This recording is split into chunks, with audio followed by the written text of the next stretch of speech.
പിതാവിന്റെയും പുത്രന്റെയും പരിശുദ്ധ റൂഹയുടെ നാമത്തിൽ നിങ്ങൾക്ക് വന്ദനം. വീണ്ടും നിങ്ങളെ ശുശ്രൂഷിക്കാൻ ലഭിച്ച അവസരത്തിന് കർത്താവിന്റെ സ്തുതിയിൽ നന്ദി പറയും. 1 തെസ്സലോനിക്ക ലേഖനം 4-ാം അധ്യായത്തിലെ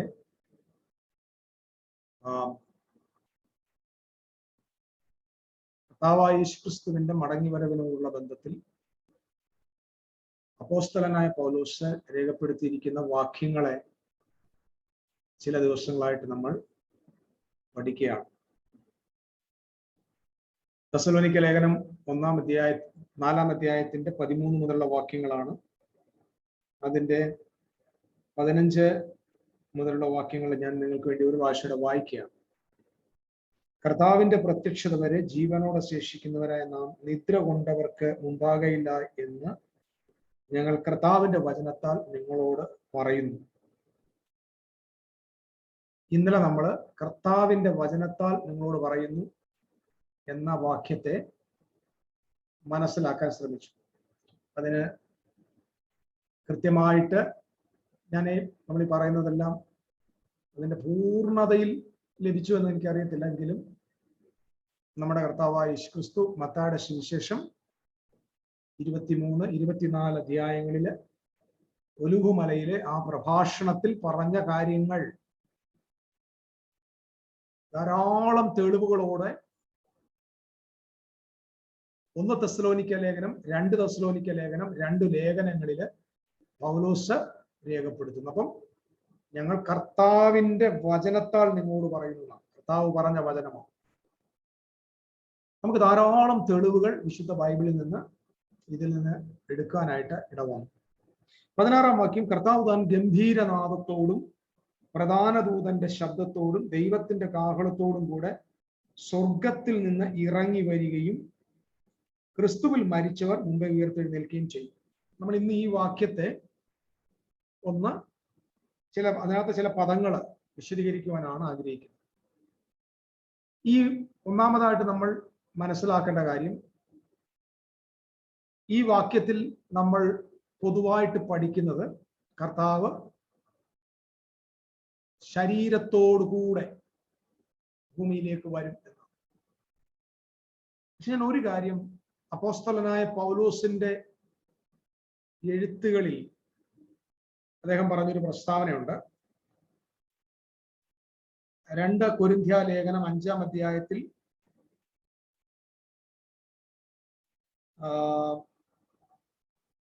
16-ാമത്തെ വാക്യം, 16-ാം വാക്യം, ആകയാൽ ഞങ്ങൾ ഇന്നു മുതൽ ആരെയും ജഡപ്രകാരം അറിയുന്നില്ല, ക്രിസ്തുവിനെ ജഡപ്രകാരം അറിഞ്ഞു എങ്കിലും ഇനിമേൽ അങ്ങനെ അറിയുന്നില്ല. അപ്പോസ്തലന്റെ പ്രസ്താവന ശ്രദ്ധിക്കണം. ക്രിസ്തുവിനെ ഞങ്ങൾ ജഡപ്രകാരം അറിഞ്ഞു എങ്കിലും ഇനി മേലാൽ അങ്ങനെ അറിയുന്നില്ല. കാരണം ക്രിസ്തു ആ ഉയർത്ത ആ ശരീരത്തോടെ അങ്ങനെ ആ നിലയിൽ അല്ല ഇന്ന് സ്വർഗീയ മണ്ഡലത്തിലായിരിക്കും. ആ ശരീരത്തോടു കൂടെ ഒരിക്കലും യേശു ക്രിസ്തുവിന് അടഞ്ഞ മുറിക്കകത്ത് വരാൻ പറ്റില്ല. ആ ശരീരത്തോടു കൂടെ ഒരിക്കലും യേശു ക്രിസ്തുവിന് അപ്രത്യക്ഷനാകാനായി പറ്റും. അങ്ങനെയെങ്കിൽ മരണത്തിൽ നിന്ന് ഉയർത്തെഴുന്നേറ്റു വന്ന ആ ശരീരം ഉയർപ്പിക്കപ്പെടുകയും മഹത്വീകരിക്കപ്പെടുകയും ചെയ്യും. ഇത് എല്ലാവരും മനസ്സിലാക്കേണ്ട ട്രൂത്ത്. നമ്മുടെ ഈ ഒരു ട്രൂത്ത് ഒരു മിസ്സിംഗ് മെസ്സേജാണ്. The body of Christ is glorified. തേജസ്കരിക്കപ്പെട്ടു. ആ തേജസ്കരിക്കപ്പെട്ട ക്രിസ്തുവിനെയാണ് നമ്മൾ വെളിപ്പാട് പുസ്തകത്തിൽ കാണുന്നത്. മാറത്ത് പൊൻകച്ച കെട്ടിയവനായി, വെള്ളോടിന്റെ കാലുള്ളവനായി, അഗ്നിജ്വാലയുടെ കണ്ണുള്ളവനായി, സൂര്യൻ ശോഭയോടെ പ്രകാശിക്കുന്ന മുഖമുള്ളവനായി, ഇടിമുഴക്കത്തിന്റെ ശബ്ദത്തോടുകൂടെ സംസാരിക്കുന്നവനായി യേശുവിനെ കാണുക. That's a glorified Christ. Now Jesus Christ is not in flesh,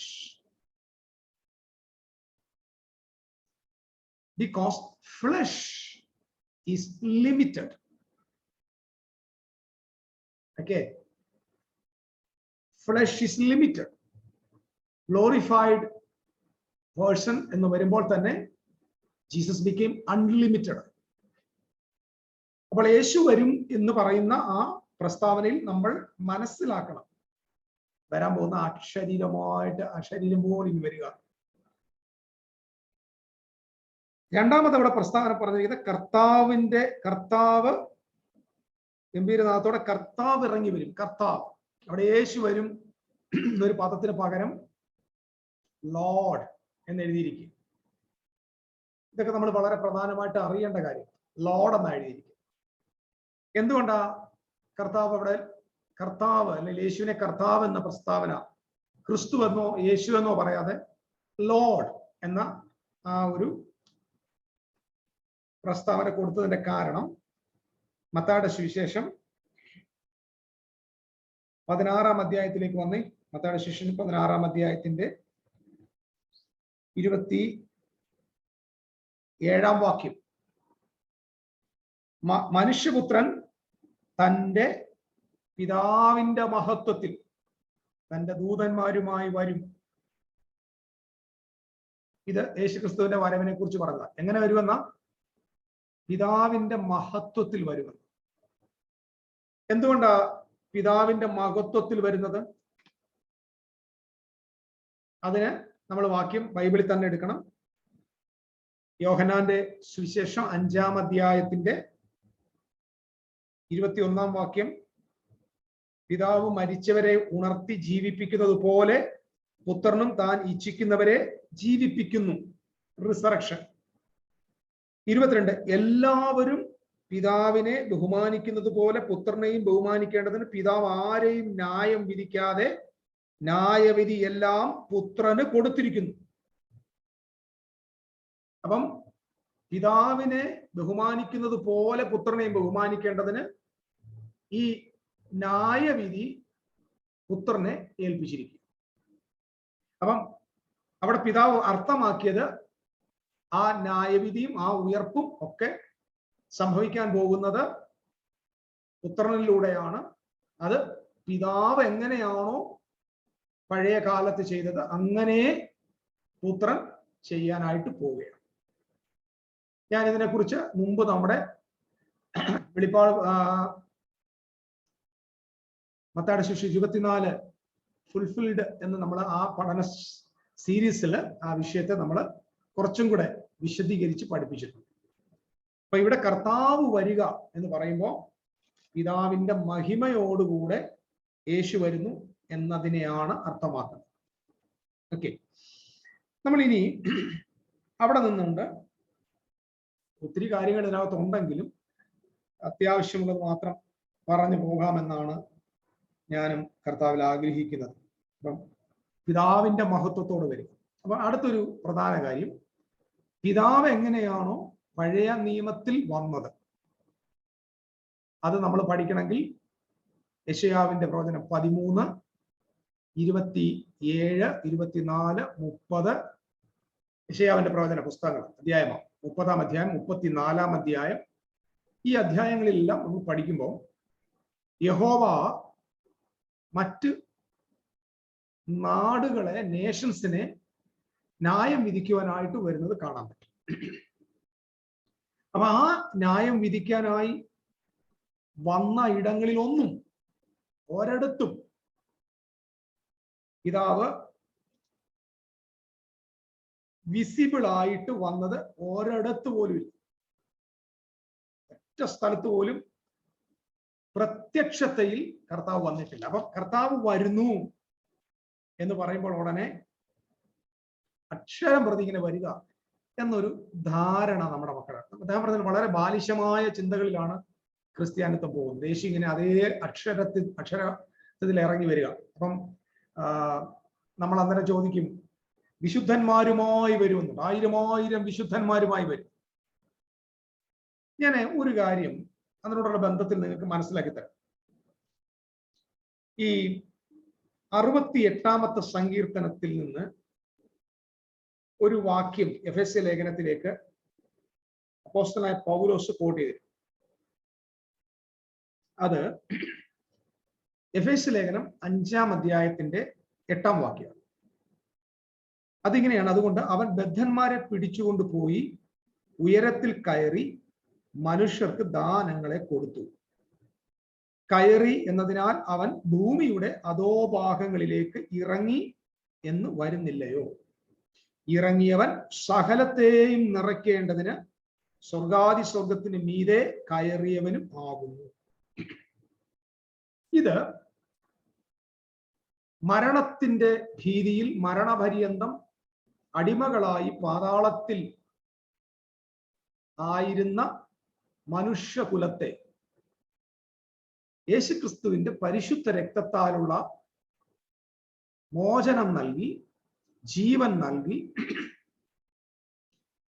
ആ സുവിശേഷത്തിന്റെ സന്ദേശം പാതാളത്തിൽ ചെന്ന് സംസാരിച്ച് യേശുക്രിസ്തു സ്വർഗ ആരോഹണം ചെയ്യുന്നതായി കാണാൻ പറ്റും. നിങ്ങള്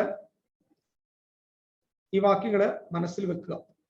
സ്വർഗാരോഹണം ചെയ്യുന്ന ആ ഒരു കാഴ്ച നമ്മൾ കണ്ടത്, വായിക്കേണ്ടത് അപ്പോസ്തല പ്രവൃത്തി 1-ാം അധ്യായത്തിലാണ്. 9-ാമത്തെ വാക്യം: ഇത് പറഞ്ഞ ശേഷം അവർ കാണെ അവൻ ആരോഹണം ചെയ്തു. കർത്താവ് ആരോഹണം ചെയ്തു.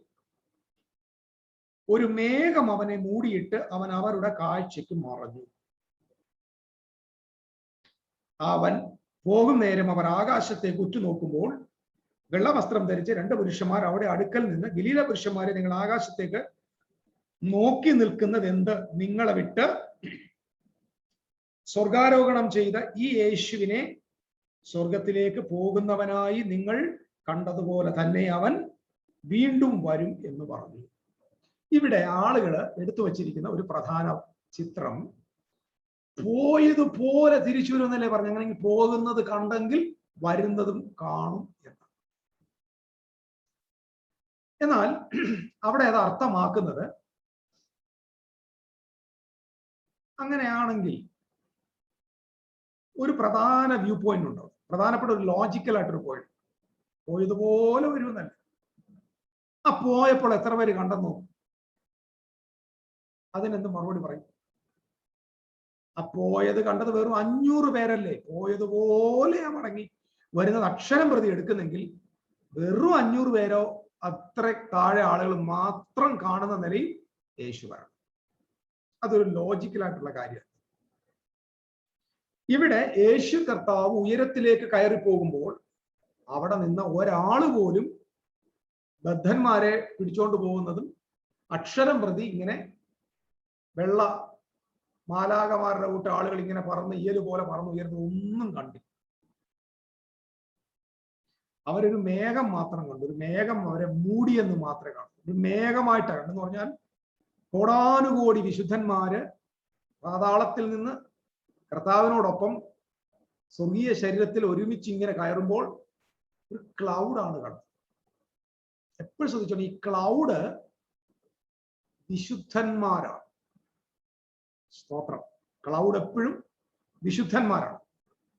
അപ്പം യേശുക്രിസ്തു മേഘത്തിൽ വരും എന്ന് പറയുമ്പോൾ തന്നെ ക്ലൗഡിൽ വരും എന്ന് പറഞ്ഞാൽ he will come with his saints എന്നാണ്. 1000 ദൂതന്മാരുമായിട്ട് അവൻ ഇറങ്ങി വരും. നമ്മളത് മനസ്സിലാക്കണമെങ്കിൽ യൂദയുടെ ലേഖനത്തിൽ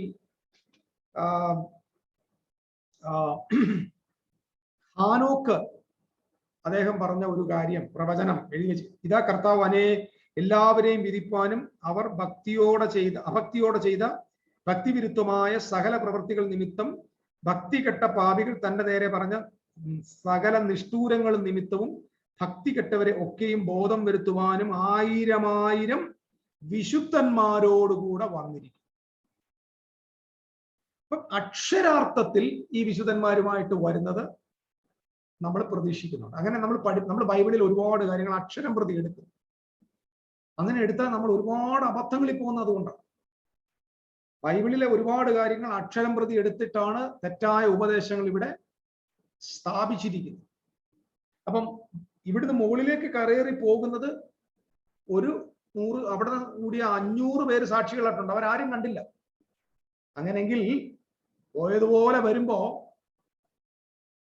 ആ വരണ്ട മടങ്ങി വരവിലും ദൂതന്മാരും കോടാനുകോടി വിശുദ്ധന്മാരെല്ലാവരും കാണാൻ പറ്റുന്ന നിലയിൽ തന്നെ വരണം എന്ന് ശഠിക്കുന്നത് അത്ര യുക്തി സഹജമല്ല എന്ന് നമ്മൾ മനസ്സിലാക്കണം. ഇവിടെയെല്ലാം അൺസീൻ ആണ്. കാരണം റിസറക്റ്റഡ് പീപ്പിൾ ഹൈലി ഹൈ ഫ്രീക്വൻസിയിലാണ്. ഹെവൻലി ബീങ്സ് എന്ന് പറഞ്ഞാൽ ഹൈ ഫ്രീക്വൻസിയിലാണ്. നമ്മുടെ നഗ്ന നേത്രങ്ങൾ കൊണ്ട് അവരെ കാണാനായി പറ്റില്ല.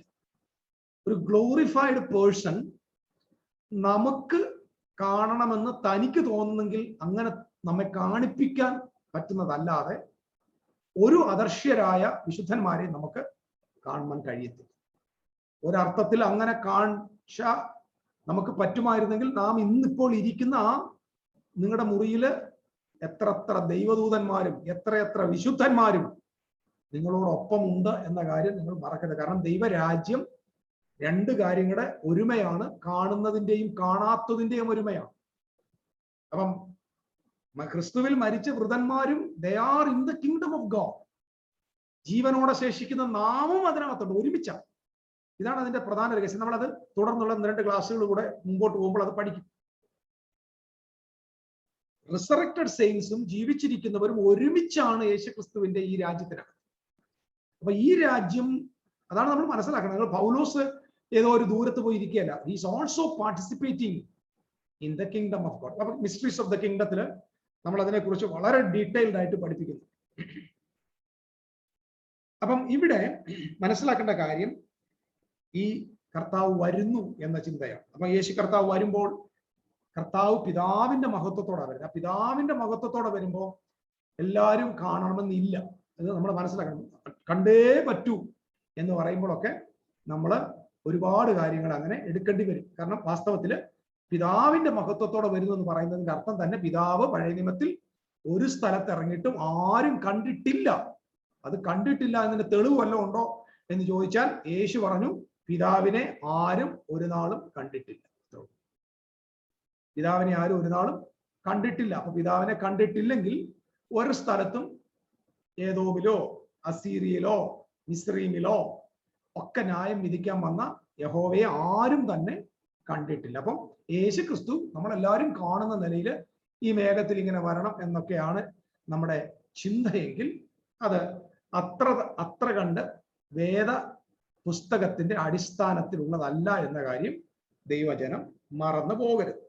ഓൾറെഡി നിങ്ങൾക്ക് ഈ വിഷയത്തെക്കുറിച്ച് നല്ലൊരു ബോധ്യമുണ്ട്. അതുകൊണ്ട് ഞാൻ കൂടുതൽ വിശദീകരിക്കേണ്ട ആവശ്യമില്ല. ഇന്ന് നമുക്ക് പോകുന്നത് കർത്താവ് താൻ ഗംഭീരനാദത്തോടും പ്രധാന ദൂതന്റെ ശബ്ദത്തോടും. നമ്മൾ ഇന്ന് ഈ പ്രധാന ദൂതന്റെ ശബ്ദം എന്ന വിഷയത്തെ ഒന്ന് പഠിക്കാനായിട്ട് നോക്കാം. ദൈവത്തിന്റെ പരിശുദ്ധ റൂഹ നമുക്കിന്ന് തന്റെ കൃപയാൽ ഈ കാര്യങ്ങളെ വെളിപ്പെടുത്തി തരട്ടെന്ന് പ്രാർത്ഥിക്കും. ഈ വേദപുസ്തകത്തിലെ ആദിമസഭയുടെ, എനിക്കിത് കോപ്റ്റിക് ഓർത്തഡോക്സ് ക്രിസ്ത്യൻസിന്റെ പഠനം അനുസരിച്ച്, ഏൻഷ്യന്റ് ചർച്ചിന്റെ പഠനം അനുസരിച്ച് 7 പ്രധാന ദൂതന്മാരാണ് ദൈവത്തിനുള്ളത്. 7 ആർക്ക് ഏഞ്ചൽസ്. ഇത് നിങ്ങൾ നോട്ട് ചെയ്യും. ഒന്നാമത്തത് Michael, Gabriel, Raphael, Suriel, Zadkiel, Saraphiel and Ananiel. നിങ്ങൾക്ക് ആവശ്യമുണ്ടോ എന്നറിയത്തില്ലെങ്കിലും these are the 7 archangels. ഇത് വേദപുസ്തകത്തിലെ മറ്റ് ഇതര ഗ്രന്ഥങ്ങളിൽ, ഹാനോക്കിന്റെ പുസ്തകം, മറ്റു ട്രഡീഷണൽ എഴുത്തുകളിൽ ലഭ്യമായ ഒരു ഇൻഫോർമേഷനാണ്. ഈ 7 ആർക്ക് ഏഞ്ചലില്, ഈ 7 പ്രധാന ദൂതന്മാരിൽ ഒരു ദൂതന്റെ പേരാണ് മിഖായേൽ.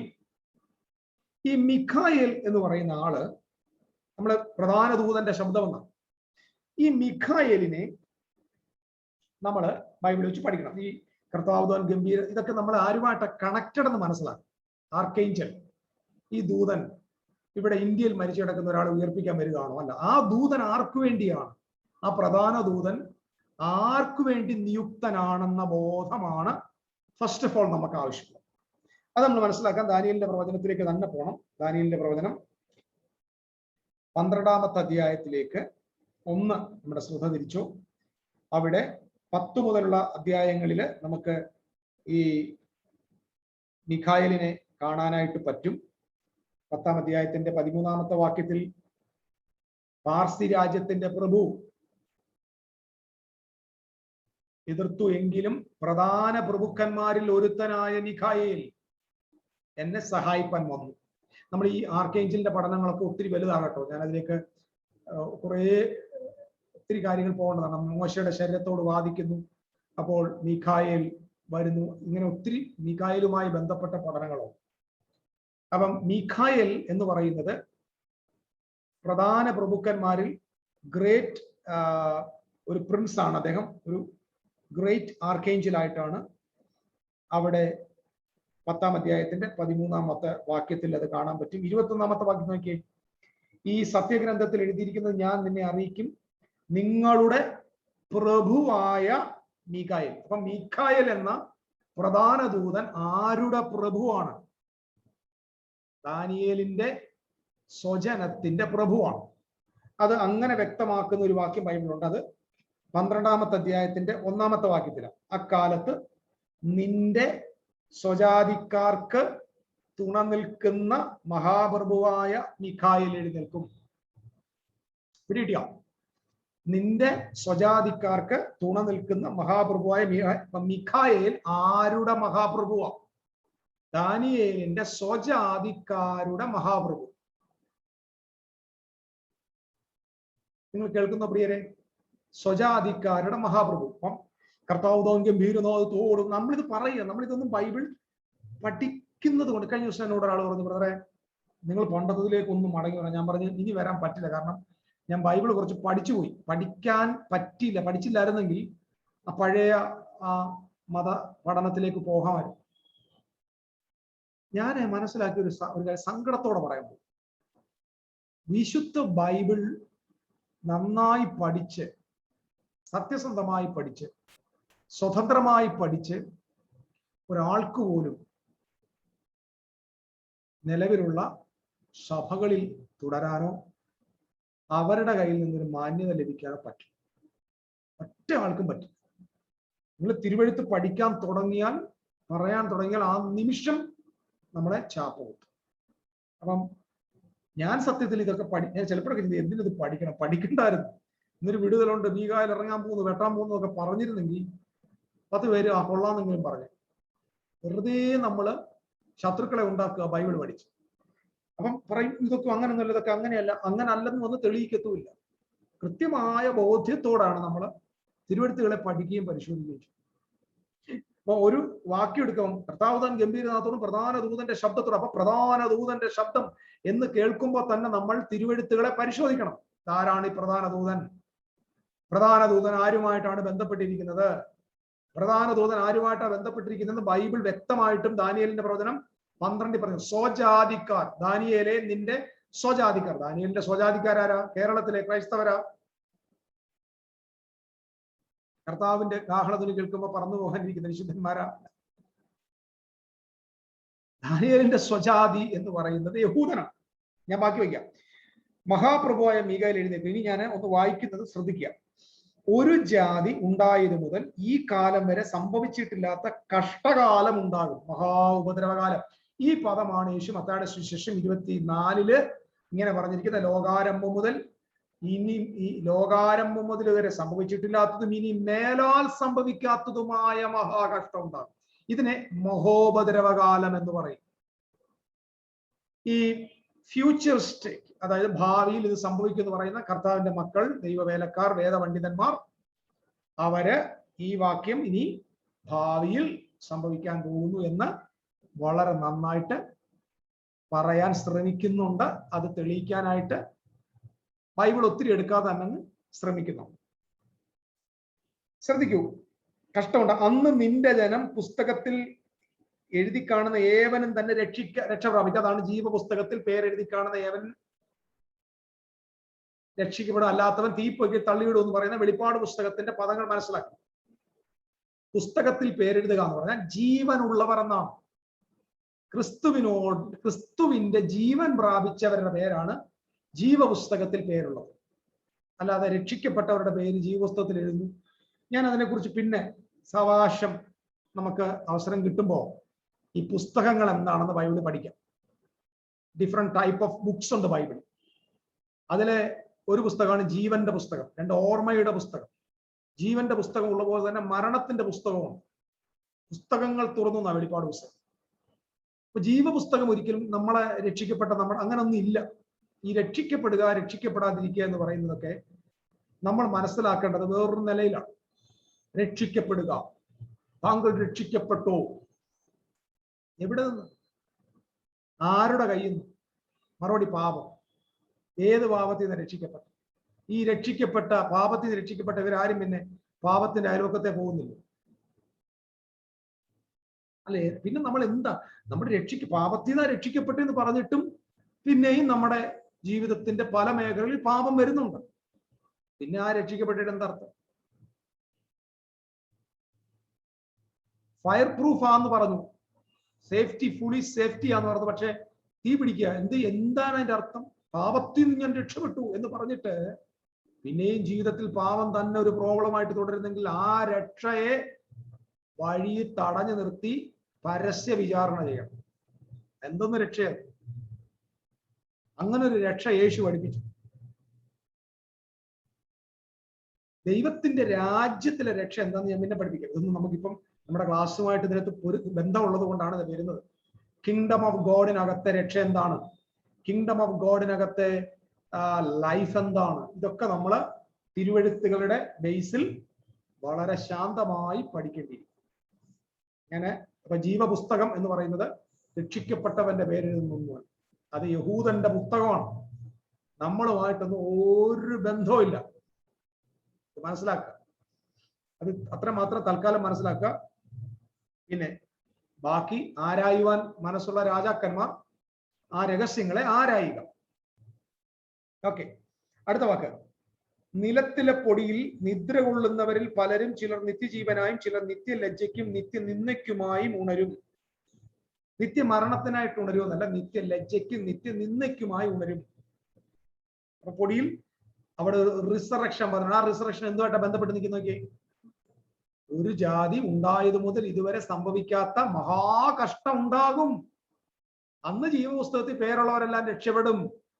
അന്ന് പൂഴിയിൽ മരിച്ചവർ ഉയർക്കും. ഇത് നിങ്ങൾ വളരെ ശ്രദ്ധയോടെ കേൾക്കണം.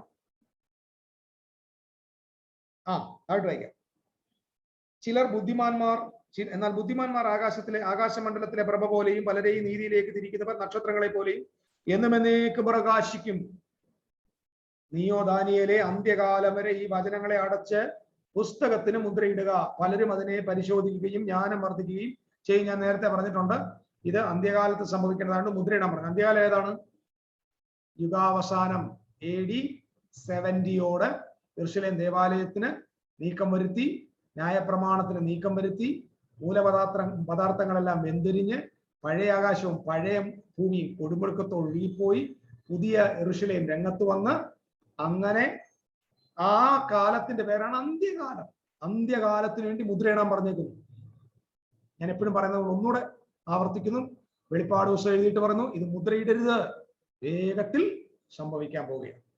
അപ്പൊ ഇതിനകത്ത് നിങ്ങൾ മനസ്സിലാക്കേണ്ട ഒരു പ്രധാന വിഷയം ഈ പുസ്തകം അന്ത്യകാലത്ത് സംഭവിക്കാൻ പോവുക. ഏതാണ് ഈ അന്ത്യകാലം എന്ന് ഞാൻ പറഞ്ഞു. It is the end of the age. End of the age, ന്യായപ്രമാണ യുഗത്തിന്റെ അന്ത്യം, ലോകാവസാനം. അതൊക്കെ ഇനി നമ്മൾ എടുക്കുന്നില്ല, കാരണം അതെല്ലാം പലവരും പറഞ്ഞതുകൊണ്ട് നിർത്തുന്നു. അടുത്തത്, അനന്തരം ദാനിയേൽ എന്ന ഞാൻ നോക്കിയപ്പോൾ മറ്റു രണ്ടാൾ, ഒരുത്തൻ നദീതീരത്തിക്കരയും മറ്റവൻ നദീതീരത്തക്കരയും നിൽക്കുന്നത് കണ്ടു. എന്നാൽ ഒരുത്തൻ ക്ഷണവസ്ത്രം ധരിച്ച് നദിയിൽ വെള്ളത്തിന്മേൽ നിൽക്കുന്ന പുരുഷനോട് നീ അതിശയ കാര്യങ്ങളുടെ അവസാനം എപ്പോൾ വരും എന്ന് ചോദിച്ചു. ക്ഷണവസ്ത്രം ധരിച്ച് നദിയിലെ വെള്ളത്തിന്മീതെ നിൽക്കുന്ന പുരുഷൻ വലങ്കയും ഇടകയും സ്വർഗത്തേക്ക് ഉയർത്തി എന്നേക്കും ജീവിച്ചിരിക്കുന്നവനാണ്. ഇനി കാലവും കാലങ്ങളും കാലാർത്ഥവും ചെല്ലും. കാലവും കാലങ്ങളും കാലാർത്ഥവും 3.5 വർഷം. കാലം 1 വർഷം, കാലങ്ങൾ 2 വർഷം, കാലാർത്ഥം എന്ന് പറഞ്ഞാൽ 1/2 വർഷം. 2 1 3 വരെ 3.5 വർഷം. അവർ വിശുദ്ധ ജനത്തിന്റെ, എല്ലാവരും അടിവരയിടേണ്ടതാണ്, അവർ വിശുദ്ധ ജനത്തിന്റെ ബലത്തെ തകർത്ത് കളഞ്ഞ ശേഷം ഈ കാര്യങ്ങളൊക്കെ നിവർത്തിയാകും. Very very very important word. എപ്പോഴാ ഇത് ഫുൾ ഇത് സാഗൽ ഈ കാര്യങ്ങൾ ഒക്കെ നിവർത്തിയാകും. It's going to be completely fulfilled. പൂർണ്ണമായി എല്ലാം നിവർത്തിയാകും. എപ്പോൾ നിവർത്തിയാകും? അവർ വിശുദ്ധ ജനത്തിന്റെ ബലത്തെ തകർത്ത്. എന്ന ഈ വിശുദ്ധ ജനത്തിന്റെ ബലം തകർക്കപ്പെട്ടത്? ഇന്ന് ലോകത്തിൽ ഈ വിശുദ്ധ ജനം അത്ര ബലത്തിലൊന്നുമല്ല. ഡിഫൻസീവ് പവറിലാണ് അവർ ജീവിക്കുന്നത്. ശത്രു എപ്പോ വേണേലും ബോംബിടാം എന്ന ഭയത്തിലാണ് അവർ ജീവിക്കുന്നത്. അതുകൊണ്ടാണ് അവരുടെ മിലിറ്ററി സംവിധാനങ്ങൾ വളരെ അലർട്ടാണ്. ഇസ്രായേലിന്റെ ഡിഫൻസ് ഫോഴ്സ് തന്നെ നിലനിൽക്കുന്നത് എതിർക്കുക, തടയാൻ വേണ്ടിയാണ്. പ്രതിരോധങ്ങളെ തടയാൻ വേണ്ടിയാണ് അവർ കഷ്ടപ്പെടുന്നത്. എന്ന് തകർത്തു. എന്നാ ഇസ്രായേലിന്റെ ബലം തകർന്നു?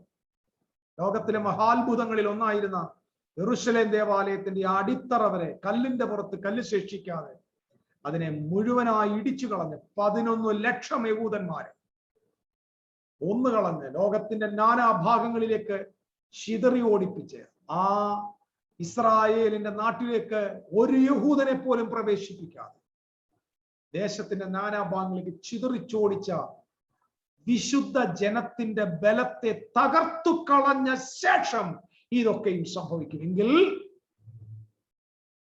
ട്രിബുലേഷൻ, റിസറക്ഷൻ,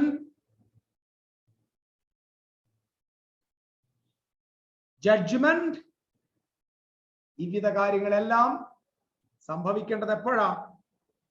ഇനി ഭാവിയിലല്ല, വിശുദ്ധ ജനത്തിന്റെ ബലം തകർന്ന ശേഷം ഒക്കെയും. അതാണ് ഇരിക്കുന്നത്.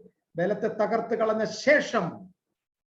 തകർത്ത് കളഞ്ഞിട്ട് കുറെ ഗ്യാപ്പ് ഇട്ടിട്ട് പിന്നെ എപ്പോഴെങ്കിലും അങ്ങനെ നല്ല. After the destruction of the power of Jerusalem. Bible പഠിക്കുക. നിങ്ങൾ ഇതൊരു ചലഞ്ചായിട്ട് എടുത്ത് പഠിക്കുക. എത്രയോ വർഷങ്ങള് നമ്മളെ പഠിപ്പിച്ച് എവിടെയോ കൊണ്ടുവച്ചേക്കും. പഠിക്കുക, സത്യമായിട്ട് പഠിക്കുന്നുണ്ട്. നിവൃത്തിയാകും എന്നിങ്ങനെ സത്യം ചെയ്തത് ഞാൻ കേട്ടു എങ്കിലും ഗ്രഹിച്ചില്ല. ആകയാൽ ഞാൻ യജമാനനെ ഈ കാര്യങ്ങളുടെ അവസാനം എന്തായിരിക്കുമെന്ന് ചോദിച്ചതിന് അവൻ ഉത്തരം പറഞ്ഞ്, ദാനിയേലേ പൊയ്ക്കൊള്ളുക, നീ ഈ വചനങ്ങൾ അന്ത്യകാലത്തേക്ക് അടച്ചും മുദ്രയിട്ടും ഇരിക്കുക. പലരും തങ്ങളെ ശുദ്ധീകരിച്ച് നിർമ്മലീകരിച്ച് ശോധന കഴിക്കും. ദുഷ്ടന്മാരോ ദുഷ്ടത പ്രവർത്തിക്കും. ദുഷ്ടന്മാരിൽ ആരും അത് തിരിച്ചറിയില്ല. ബുദ്ധിമാന്മാരോ ഗ്രഹിക്കും. നിരന്തര ഹോമയാഗം നിർത്തലാക്കുകയും ശൂന്യമാക്കുന്ന മ്ലേച്ഛ ബിംബത്തെ പ്രതിഷ്ഠിക്കുകയും ചെയ്യുന്ന കാലം മുതൽ 1290 ദിവസം 1290 ദിവസം 1335 ദിവസത്തോളം കാത്തു ജീവിച്ചിരിക്കുന്നവർ ഭാഗ്യവാന്മാർ. ഞാൻ ഇനി കൂടുതൽ നീയോ അവസാനം വരുവോളം പൊയ്ക്കൊള്ളുക. നീ വിശ്രമിച്ച് ലോകാവസാനത്തിലല്ല, കാലാവസാനത്തിങ്കൽ നിന്റെ ഓഹരി ലഭിപ്പാൻ എഴുന്നേറ്റ് വരും എന്ന് പറഞ്ഞാൽ, ദാനിയേലേ പോയി നീ നിദ്ര കൊണ്ടോ. ഈ കാലം അവസാനിക്കുമ്പോൾ വിശുദ്ധന്മാരുടെ ഉയർത്തെഴുന്നേൽപ്പിൽ നിനക്കും ഒരു ബെറ്റർ റിസറക്ഷൻ, നല്ലൊരു ഉയർപ്പ്. നമ്മളത് എബ്രായ ലേഖനം 11 ബെറ്റർ റിസറക്ഷൻ, ഒരു നല്ല ഉയർപ്പ്, ശ്രേഷ്ഠമായ ഉയർപ്പ് പ്രാപിക്കാൻ പൊയ്ക്കൊള്ളാൻ ദാനിയേലിനോട് ആവശ്യപ്പെടുക. ഇവിടെ മിഖായേൽ എന്ന് പറയുന്നയാള് ഞാൻ നിങ്ങളോട് പറഞ്ഞു, is the archangel of the juice. യഹൂദന്മാരുടെ മാത്രം ഒരു ദൂതനാണ് ഈ ആർക്കേഞ്ചൽ എന്ന കാര്യം നിങ്ങൾ മറന്നുപോകരുത്. ഇനി അപ്പൊ നിങ്ങൾ മനസ്സിലാക്കേണ്ട ഒരു കാര്യം, ഈ ദൂതനെ ആരുമായിട്ട് ടൈം കണക്ട് ചെയ്തേക്കുന്നത്? അന്ത്യകാലത്തോടെ. ഏതാ അന്ത്യകാലം? ജനത്തിന്റെ ബലം തകർക്കുന്ന കാലം. ഏതാ അന്ത്യകാലം? പൊടിയിൽ നിന്ന് ഉയർക്കുന്ന കാലം. ഏതാണ് ആ അന്ത്യകാലം? ലോകത്തിൽ ഇതുവരെ സംഭവിക്കാത്ത മഹാകഷ്ടമുണ്ടായ കാലം. അപ്പൊ ആ കാലം മുതൽ അപ്പം that angel, the prince of that nation is connected with the end time, end of the age. Hallelujah. അപ്പം കർത്താവിന്റെ ഗംഭീരനാദം, പ്രധാന ദൂതന്റെ ശബ്ദം, ഇതിനെ വിളിക്കുന്ന അന്ത്യകാഹളം, അവസാനത്തെ കാഹളം. അവസാനത്തെ കാഹളം ഞാൻ കഴിഞ്ഞ ദിവസം വായിച്ചു. അവസാനത്തെ കാഹളം ഊതുക, ദൈവമർമ്മം നിവർത്തിയാവും. വിശുദ്ധന്മാരുടെ, രക്തസാക്ഷികളുടെ നിലവിളിക്ക് മറുപടിയായി. ജഡ്ജ്മെന്റ് വന്നു. തങ്ങളെ കൊന്ന ആ പട്ടണത്തിന് നാശം വരുന്നു. എപ്പോൾ അത് സംഭവിക്കുമെന്ന് യാഗപീഠത്തിന്റെ ചുവട്ടിൽ വെച്ച് നിലവിളിച്ച വിശുദ്ധന്മാരുടെ രക്തത്തിനുള്ള മറുപടി കൊടുക്കുന്നത് ഈ ഏഴാമത്തെ കാഹളം ഊതുമ്പോഴാണെന്ന കാര്യം പറഞ്ഞു. അപ്പൊ ഞാൻ ഇതെല്ലാം കൂടെ കണക്ട് ചെയ്യുന്നത് ഏഴാം കാഹളവുമായിട്ട് അത് ബന്ധപ്പെട്ടിരിക്കുന്നു. ഏഴാം കാഹളവുമായിട്ട് ആർക്കേഞ്ചൽ ബന്ധപ്പെട്ട് കിടക്കുന്നു. അതേപോലെ തന്നെ 1 കൊരിന്ത്യർ 15:50 മുതൽ വായിക്കുമ്പോൾ അവിടെ മനസ്സിലാക്കുന്നു, ഞാൻ നിങ്ങളോടൊരു മർമ്മം പറയാം, നാം എല്ലാവരും നിദ്ര കൊള്ളുകയില്ല, പെട്ടെന്ന് കണ്ണിമിക്കുന്ന നാം രൂപാന്തരപ്പെടും, അന്ത്യകാഹളം മുഴങ്ങും, കാഹളധ്വനി, അന്ത്യകാഹളം മുഴങ്ങും. So the last trumpet is for the resurrection. എന്റെ പ്രിയ സഹോദരന്മാരെ, നമ്മുടെ സ്പിരിച്വൽ റിസറക്ഷൻ ആണ് നമ്മുടെ ഫിസിക്കൽ റിസറക്ഷന്റെ ആവശ്യം. എപ്പോഴും ഫിസിക്കൽ റിസറക്ഷൻ ഈസ് ടെമ്പററി ആണ്. സ്വർഗ ശരീരമുള്ളവരായി, ആത്മശരീരമുള്ളവരായി, ദ്രവത്വമില്ലാത്ത ശരീരമുള്ളവരായി, സ്വർഗീയ ശരീരമുള്ളവരായി, തേജസ്സിന്റെ ശരീരമുള്ളവരായി നാം ഉയർത്തു വരികയാണ്. മണ്ണിന്ന് വരികയല്ല, മണ്ണുമായിട്ട് അതിന് ബന്ധമില്ല. കാരണം അത് സ്വർഗത്തിന്റെ സബ്സ്റ്റൻസ് ആണ്, സ്വർഗീയ സബ്സ്റ്റൻസ് ആണ് ആ ന്യൂ ജനറേഷനിൽ, ന്യൂ ക്രിയേഷനിൽ, ആ സൃഷ്ടിയിൽ വെളിപ്പെട്ടു. ആ ജീവിതം ഇതുവരെ എക്സ്പ്ലോർ ചെയ്യാത്തതാണ് കേട്ടോ പ്രിയരെ. എക്സ്പ്ലോർ ചെയ്യാത്ത 1000 ഏറിയ കിടക്കും, കണ്ടെത്താത്ത ഗർഭങ്ങൾ നമുക്ക് തിരുവെഴുത്തുകളിൽ പഠിക്കേണ്ടതുണ്ട്. ദൈവത്തിന്റെ ആത്മാവ് നമ്മെ അതിനായി സഹായിക്കട്ടെ എന്ന് നമുക്ക് ആഗ്രഹിക്കുകയും പ്രാർത്ഥിക്കുകയും ചെയ്യും. അപ്പം ഇവിടെ മിഖായേലിന്റെ ഈ സംഭവം നടക്കുന്നത് ഇതുമായിട്ടാണെന്നുള്ള കാര്യം, ഇസ്രായേലിന്റെ അന്ത്യകാലവുമായിട്ടുള്ള കാര്യം നിങ്ങൾ മറന്നു പോകരുത്. ഇനി ഇത് എപ്പോഴാണ് സംഭവിച്ചേ? നമുക്ക് ദാനിയേലിന്റെ പ്രവചനം 7-ാം അധ്യായത്തിന്റെ 10 മുതൽ 7-ാം അധ്യായം, 10-ാം അധ്യായം, 10 മുതൽ 12 അധ്യായങ്ങൾ, ഈ അധ്യായങ്ങൾ പഠിക്കുമ്പോൾ it's happened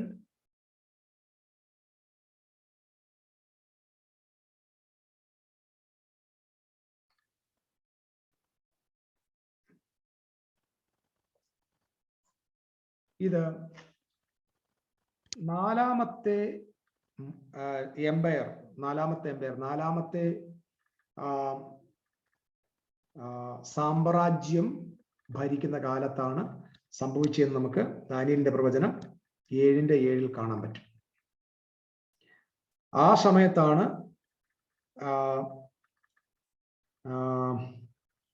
7:21 നമുക്ക് വായിക്കാൻ പറ്റുന്നത് കാലവും കാലാംശവും കാലങ്ങളും, അതായത് 3.5 വർഷത്തെ മഹോ ഉപദ്രവകാലം ഉണ്ടാകുമെന്നവിടെ രേഖപ്പെടുത്തിയിട്ടുണ്ട്. ആ കാലത്തിന് 12:4 പറഞ്ഞേക്കുന്നത് അത് അന്ത്യകാലമാണെന്ന് പറഞ്ഞിട്ടുണ്ട്. ഓക്കെ, അപ്പൊ നിങ്ങൾ മനസ്സിലാക്കേണ്ട കാര്യം ഇത് പിടികിട്ടണം. അതായത് ഈ സെവന്ത് എംപറർ, അവസാനത്തെ എംപറർ ഞാൻ മുമ്പ് പഠിപ്പിച്ചിട്ടുണ്ടത് നമ്മൾ വെളിപ്പാട് പുസ്തക പഠനത്തിൽ. അത് ഹസ്മോനിയൻ രാജവംശമാണ്. ആ ഹസ്മോനിയൻ രാജവംശത്തിന്റെ അവരുടെ ഭരണത്തിന്റെ ഒടുവിലേക്ക് നമുക്ക് മനസ്സിലാക്കാൻ പറ്റുന്നത് 13-ാം അധ്യായത്തിൽ സമുദ്രത്തിൽ നിന്ന് ഒരു മൃഗം കയറി വരുന്നത് കാണുന്നുണ്ട്. അതിൽ അവിടെ മുതൽ നമ്മൾ പിന്നെ നമ്മുടെ പഠനം തുടരാൻ പറ്റിയിട്ടില്ല. 13-ന്റെ ആദ്യ ഭാഗത്ത് കരയിൽ നിന്നുള്ള ഒരു മൃഗമാണ്. 13-ന്റെ 2-ാം ഭാഗത്തില് സമുദ്രത്തിൽ നിന്ന് കയറി വരുന്ന ഒരു മൃഗത്തെ കാണാൻ പറ്റും. ആ സമുദ്രത്തിൽ നിന്ന് കയറി വരുന്ന മൃഗമാണ് റോമാണ്. അത് ബീസ്റ്റ് എന്ന് പറഞ്ഞാൽ റോമാണ്. അവരാണ് ഈ ബിംബത്തെ നാട്ടി നമസ്കരിക്കണം എന്ന് പറയുന്നത്. അവർ വന്നിട്ട് ഭരണത്തിൽ അല്ലെങ്കിൽ ഇതിനെ കൺട്രോൾ ചെയ്യാൻ തുടങ്ങിയ നാള് മുതലുള്ള ഏകദേശം ഒരു 3.5 വർഷമാണ് മഹാ ഉപദ്രവത്തിലൂടെ വിശുദ്ധന്മാർക്ക് പോകേണ്ടി വന്നത്. അന്ന് അവിടെ വലിയ മരണങ്ങൾ നടന്നത് ആ സമയത്താണ്. അത് റോമിൽ. ആ റോമിന്റെ ചക്രവർത്തിയായിരുന്ന നീറോയുടെ സംഖ്യയാണ് 666. അത് ആന്റി ക്രൈസ്റ്റ് ഒന്നുമല്ല, അത് നീറോയുടെ സംഖ്യയുടെ ന്യൂമറിക്കൽ വാല്യൂ ആണ് 666.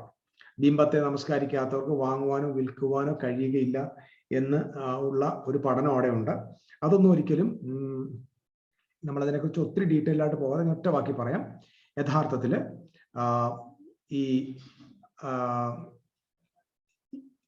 ഈ ഇസ്രായേൽ നാടുകളിൽ, പ്രത്യേകിച്ച് റോമ ഭരിക്കുന്ന നാടുകളിൽ അഗോറ മാർക്കറ്റ്, ആ മാർക്കറ്റിന്റെ പേര് അഗോറ മാർക്കറ്റ് എന്ന് പറയുന്ന ഒരു വ്യാപാര സ്ഥലമുണ്ട്. അവിടെ ഈ ബാർട്ടർ സിസ്റ്റം അനുസരിച്ച് നമ്മളൊരു വസ്തു കൊണ്ട് വിറ്റിട്ട് പകരം നമ്മൾ മറ്റു ചിലത് വാങ്ങിക്കും. പണ്ട് കശുവണ്ടി കൊണ്ട് വിറ്റിട്ട് നമ്മൾ മീൻ വാങ്ങിക്കുന്ന പോലെ എന്തെങ്കിലുമൊക്കെ കൊടുത്തു വാങ്ങുന്ന സ്ഥലമാണ്. ചന്ത, മാർക്കറ്റാണ് അഗോറ മാർക്കറ്റ്. അപ്പൊ ഈ അഗോറ മാർക്കറ്റില് ഈ സമയത്ത്, അതായത് ഈ ഒരു കാലം വന്നപ്പോൾ ഈ റോം ഇതിനെ മൊത്തം പിടിച്ചടക്കിയപ്പോൾ ദേവാലയത്തിനകത്ത് അശുദ്ധിയെ കൊണ്ട് നിറച്ചപ്പോൾ ഇവര് റോം വന്നപ്പോൾ അവരുടെ ദേവന്മാരുമായിട്ടാണ് വന്നത്. അതോടൊപ്പം തന്നെ അവരുടെ സാമ്രാജ്യത്തിന്റെ നേതാവായ കൈസറിനെ, എംപറർ വർഷിപ്പുമായിട്ടാണ് അവര് ഇസ്രായേലിനെ ആക്രമിക്കാനായിട്ട് വന്നത്.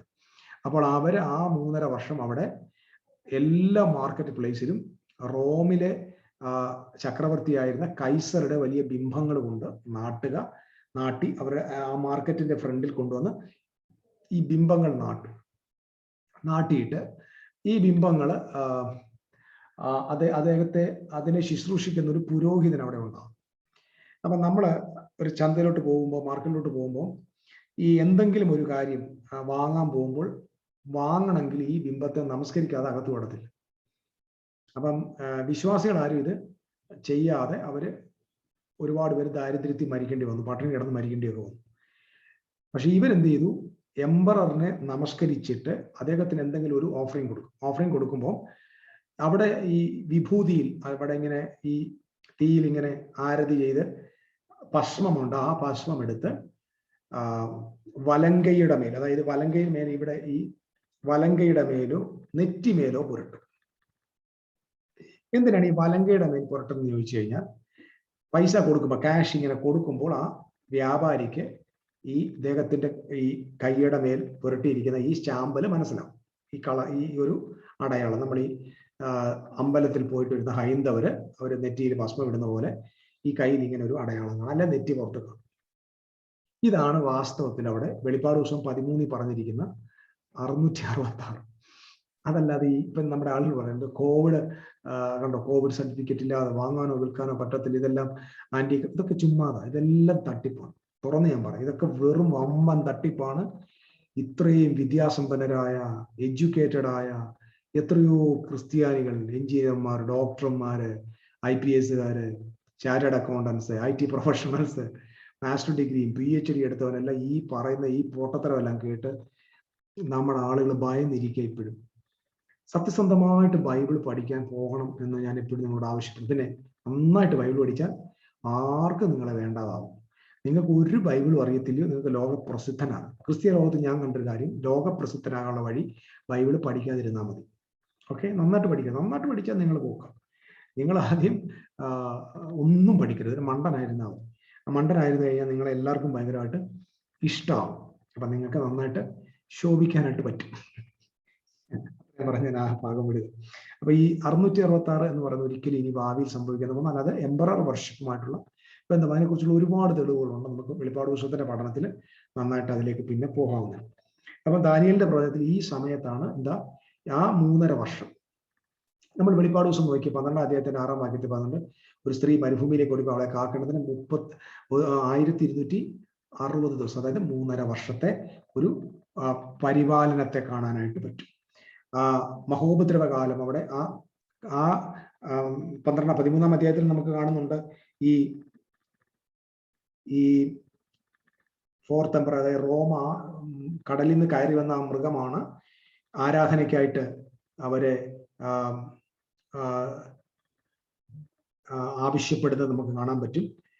അതുപോലെ തന്നെ ആ ബീസ്റ്റ് ജനങ്ങളെ പെർസിക്യൂട്ട് ചെയ്യുന്നതായിട്ട്, അവരെ കൊല്ലുന്നതായിട്ട് കാണാനായിട്ട് പറ്റും, ഉപദ്രവിക്കുന്നതായിട്ട് കാണാൻ പറ്റും. അതേപോലെ ആ സമയത്ത് നമ്മൾ ശ്രദ്ധിക്കണം, ആ സമയത്ത് പ്രധാനപ്പെട്ട ഒരു ട്രൂത്താണ്, ഈ മൃഗം അല്ലെങ്കിൽ ഈ ബാബിലോണിൽ അല്ലെങ്കിൽ ഇസ്രായേൽ ജനത്തിന് വിരുദ്ധമായിട്ട് ഇവർ വരുമ്പോൾ ഇവർക്ക് വേണ്ടി എഴുന്നേൽക്കുന്നത് വെളിപ്പാട് പുസ്തകം 12-ാം അധ്യായത്തിൽ 7-ാമത്തെ വാക്യത്തിലെ പ്രധാന ദൂതനായ മീഖായേലാണ്. അപ്പം നമ്മൾ വെളിപ്പാട് പുസ്തകത്തിൽ ഈ ആളിനെ കാണുന്നുണ്ട്. അതായത് അത് സ്വജനത്തിന്റെ പ്രഭു ആയിരിക്കുന്ന മീഖായേലിനെയാണ് നമ്മളവിടെ കാണുന്നത്. 11-ാം അധ്യായത്തിന്റെ 15 മുതൽ താഴോട്ട് 12-ാം അധ്യായത്തിലൊക്കെ ഈ ആള്, ഈ ദൂതനെ അവരുടെ ശത്രുക്കളെ എതിർക്കുന്നതായിട്ടും തോൽപ്പിക്കുന്നതായിട്ടും ഒക്കെ കാണുവാനായിട്ട് നന്നായിട്ട് കഴിയുന്നുണ്ട്. വെളിപ്പാട് ദിവസം 13-ാം അധ്യായത്തിലെ 17-ാം അധ്യായം അതുപോലെ തന്നെ 22 മുതലുള്ള കാര്യങ്ങളിലെല്ലാം ഈ ദിവസങ്ങളെല്ലാം ഈ എംപയറിന്റെ കാലഘട്ടത്തിൽ തന്നെ ഇത് ഫുൾഫിൽ ആകുന്നതായിട്ട് നമുക്ക് വെളിപ്പാട് പുസ്തകത്തിൽ മനസ്സിലാകുന്നുണ്ട്. അതുപോലെ തന്നെ ഈ സംഭവങ്ങളെല്ലാം നടക്കുന്നത് യെരൂശലേമിലാണെന്ന് നമുക്ക് മനസ്സിലാക്കാം. വെളിപ്പാട് മത്തായിയുടെ സുവിശേഷം 23-ാം അധ്യായത്തിന്റെ 34-ാമത്തെ വാക്യത്തിൽ ഹാബീലിന്റെ രക്തം മുതൽ ബെറക്യാവിന്റെ മകനായ സക്കറിയാവിന്റെ രക്തം വരെ ഈ തലമുറയോട് ചോദിക്കും എന്ന് നമുക്ക് കാണുവാൻ പറ്റും. സോ ഈ ജഡ്ജ്മെന്റ് ഒരിക്കലും വേൾഡ് വൈഡ് ആയിട്ട് നടക്കാൻ പോകുന്ന ഒന്നല്ല. ഇതിപ്പോ എല്ലാവരും നിങ്ങൾ മനസ്സിലാക്കണം. ഇത് ലോകം മൊത്തം അന്തിക്രിസ്തുവിന്റെ ഏകലോക ഗവൺമെന്റ് എന്നൊക്കെ പറയുന്നത് ഒരു സ്യൂഡോ സയൻസ് ആണ്. ആളുകളുടെ നമ്മൾ ഉണ്ടാക്കി വെച്ചേക്കുന്ന ഒരു കാൽപ്പനികമായിട്ടുള്ള ഒരു താൽക്കാലിക കഥയാണ്. ഇതൊരിക്കലും ഒരു ബിബ്ലിക്കൽ റിയാലിറ്റി അല്ല പ്രിയപ്പെട്ടവരെ.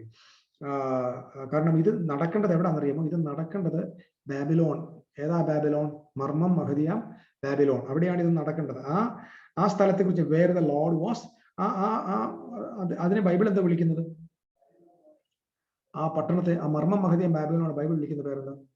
ആ പട്ടണത്തെ, ആ മഹാനഗരത്തെ കുറിച്ച് പറയുന്നതാണ് where the lord was slain. നമ്മുടെ കർത്താവ് ക്രൂശിക്കപ്പെട്ട നഗരം എന്നാണ്. ഈ വളരെ വ്യക്തമായിട്ട് വെളിപ്പാട് പുസ്തകത്തിൽ ഈ മർമ്മം മഹദിയാം ബാബിലോൺ എന്ന് പറയുന്നത് അക്ഷരിക യെരൂശലേമാണെന്നും ദൈവത്തെ നിന്ന് അഡൾട്ടറി ചെയ്ത യെരൂശലേമാണെന്നും നമ്മൾ കൃത്യമായിട്ട് ബൈബിൾ ഇരിക്കെ യാതൊരു ദാക്ഷിണ്യമില്ലാതെ നമ്മുടെ ആളുകൾ അത് കത്തോലിക്ക സഭയാണെന്ന് പറയാറുണ്ട്. അങ്ങനെ നമ്മൾ പറയരുത്. മറ്റൊരു ചർച്ചിനെയോ നമ്മൾ ജഡ്ജ് ചെയ്യാൻ നമുക്ക് ആർക്കും അധികാരമില്ല. ഞാൻ ആദ്യമായിട്ടൊരു കാര്യം പറയാം പ്രിയപ്പെട്ടു. ഞാൻ ഈ ക്രിസ്തീയ സമൂഹത്തെ കർത്താവിനോടുള്ള ഒറ്റ സ്നേഹം കൊണ്ടാണ് ഞാൻ എപ്പോഴും ഇതിനകത്ത് തുടരുന്നത്. കർത്താവിനോടുള്ള ഒറ്റ സ്നേഹം, ജീവന തുല്യം എൻ്റെ അപ്പനെ ഞാൻ സ്നേഹിക്കുന്നതുകൊണ്ട് മാത്രമാണ് നമുക്കിത് തുടരാൻ പറ്റുന്നത്.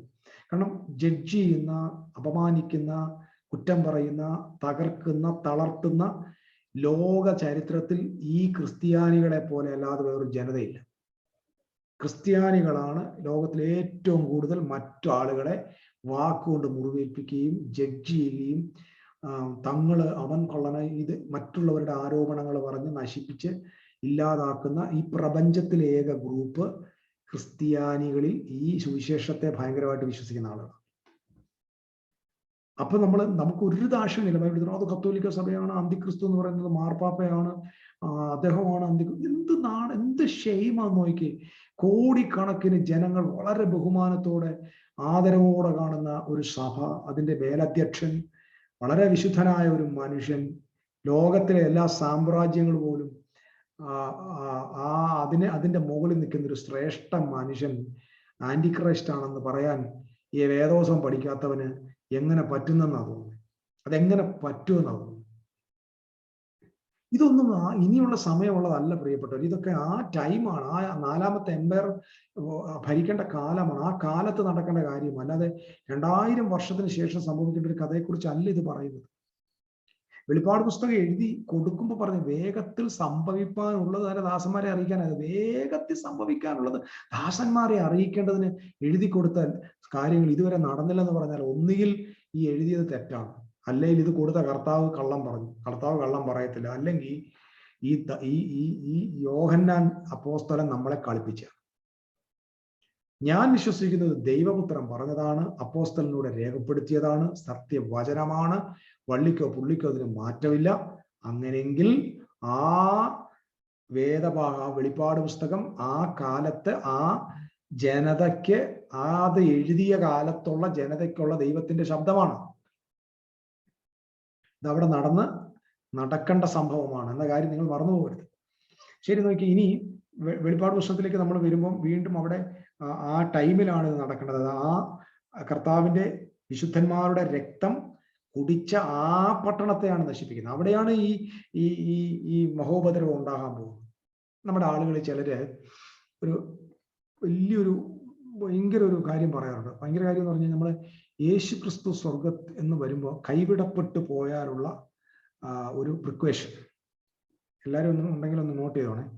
പ്രധാനപ്പെട്ടതാണ്. കർത്താവ് വന്നു കഴിഞ്ഞാൽ പിന്നെ രക്ഷപ്പെടാൻ വേറെ വഴിയില്ല. പിന്നെ മൊത്തം രക്ഷ നഷ്ടപ്പെട്ടു. പിന്നെ മഹോപദ്രവകാല രക്ഷയാണ്. മഹോപദ്രവകാല രക്ഷയിൽ രക്ഷപ്പെടണമെങ്കിൽ ഒറ്റ വഴിയുള്ളത് ഇന്ത്യയിൽ നിന്ന് നേരെ ഇസ്രായേലിലേക്ക് ചെല്ലുക. ഇസ്രായേലിലേക്ക് ചെല്ലുമ്പോൾ അവിടെ ആന്റിക്രൈസ്റ്റ് കഴുത്ത് വെട്ടിക്കൊല്ലും. അങ്ങനെ നിങ്ങൾക്ക് എവിടെ പോകാൻ പറ്റും? ഇത് ഞാൻ വെറുതെ പറയല്ല, തമാശ പറയല്ല. ഇത് നമ്മുടെ ക്രിസ്തീയ സമൂഹത്തിലെ ദൈവമനുഷ്യർ പ്രസംഗിക്കുന്നത് ഞാൻ കേട്ടിട്ടുണ്ട്. ഒറ്റ വഴിയേ ഉള്ളൂ. അതൊക്കെ ഭയങ്കര PhD ഒക്കെ ഉള്ള വേദപണ്ഡിതന്മാരായ ബൈബിൾ കോളേജിലൊക്കെ പഠിപ്പിക്കുന്ന പ്രൊഫസേഴ്സ് പറഞ്ഞു കേട്ടിട്ടുണ്ട്. നിങ്ങൾക്ക് രക്ഷപ്പെടാൻ പിന്നെ വഴി കാണൂല. ഒന്നര ഉള്ളതെല്ലാം വിറ്റുപറക്കി ഇസ്രായേലിൽ പൊക്കോണം, മുദ്രയേക്കരുത്, ഒന്നി പട്ടിണി തന്നെ എത്തോണം, അല്ലെങ്കിൽ മൃഗത്തെ നമസ്കരിക്കാതെ വാളിന്റെ വായത്തിലെ ചത്തോണം. നിങ്ങൾ ശ്രദ്ധിച്ചോണം. എന്താണ് ഇവർ പറയുന്നത്? ഇതാണ്, ഇങ്ങനെയായി നമ്മുടെ തിയോളജി ഉണ്ട് വെച്ചിരിക്കുന്നത്. അങ്ങനെയൊക്കെ പഠിപ്പിക്കുന്നുണ്ട്. ഞാൻ വെറുതെ പറഞ്ഞല്ലോ, ഇതൊക്കെയും സംഭവിക്കേണ്ട കാര്യമാണ്. സോ ഞാൻ ആ ഭാഗം അടുത്ത് വിടുക. അപ്പം മിഖായേൽ എന്ന് പറയുന്ന ഈ ആള് ഈ മനോഹരമായ ഈ ജനതയുടെ വിമോചനത്തിനായിട്ട് നിലനിൽക്കുന്ന ഒരാളാണ്. അദ്ദേഹത്തെ ആ വ്യക്തി ആ ഉയർപ്പുമായി ബന്ധപ്പെട്ട് നിൽക്കുന്ന വ്യക്തിയാണ് എന്ന കാര്യം നിങ്ങൾ മറന്ന് പോകരുത്. ഇനി ഈ ദൂതൻ എപ്പോഴാണ് ഈ കാഹളം ഊതുന്നത് നോക്കി? എപ്പോഴാണ് ഈ ഗ്രേറ്റ് കാഹളം, ഈ മഹാകാഹളധ്വനി എപ്പോഴാണ് ഉണ്ടാകുന്നതെന്ന് നോക്കി? അത് നമ്മൾ മനസ്സിലാക്കാനായിട്ട് ഒരു വാക്യത്തിലേക്ക് ഒന്ന് പോകണം. യെശയ്യാവിന്റെ പ്രവചനത്തിലേക്ക് വന്നാട്ടെ. യെശയ്യാവിന്റെ പ്രവചനം 27-ാം അധ്യായം. യെശയ്യാവിന്റെ പ്രവചനം 27-ാം അധ്യായം, അതിന്റെ 12-13 വാക്യങ്ങൾ ഞാൻ വായിക്കും.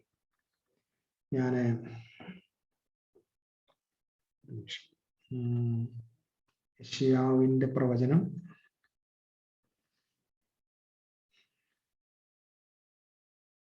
ഇവിടെ ഇച്ചിരി ഇലക്ട്രിസിറ്റിയുടെ പ്രോബ്ലം ഉണ്ട്.